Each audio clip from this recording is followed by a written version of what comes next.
رمضان المبارک یہ بہا برکتوں والا مہینہ ہے۔ یہ وہ مہینہ ہے جس کے ذریعے انسان کے تمام تر گناہ معاف ہوتے ہیں۔ عزیزان گرامی، ہم تمام مسلمان روزے تو رکھتے ہیں، روزے افطار بھی کرتے ہیں، لیکن بعض اوقات بعض مؤمنین کو یہ پتہ نہیں کہ روزہ رکھتے وقت ہم کون سی دعا پڑھیں اور روزہ کھولتے وقت ہم کون سی دعا پڑھیں۔ تو اس حوالے سے میں آئمہ اہل بیت علیہ السلام سے وہی دعائیں آپ کی خدمت میں لے کے آیا ہوں کہ جب ہم روزہ رکھیں تو کون سی دعا پڑھیں اور جب روزہ ہم کھولیں تو کون سی دعا پڑھیں۔ تو اس اعتبار سے ہم جب روزہ رکھیں تو یہ دعا پڑھیں کہ بسم اللہ الرحمن الرحیم وبصوم غد نویت من شہر رمضان، بسم اللہ الرحمن الرحیم وبصوم غد نویت من شہر رمضان۔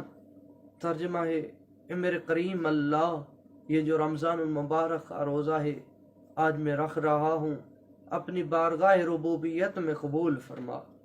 اور جب ہم روزہ افطار کریں تو اس وقت یہ دعا پڑھیں، بسم اللہ الرحمن الرحیم اللہم انی لک صمت آمنت وعلیک توکلت وعلی رزقک افطرت، بسم اللہ الرحمن الرحیم اللہم انی لک صمت آمنت وعلیک توکلت وعلی رزقک افطرت۔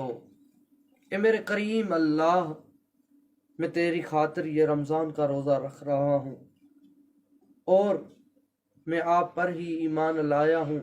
اے میرے کریم اللہ، میں آپ پر ہی بھروسہ کرتا ہوں۔ اے میرے کریم اللہ، میں آپ کے دیے ہوئے رزق سے ہی روزہ افطار کر رہا ہوں۔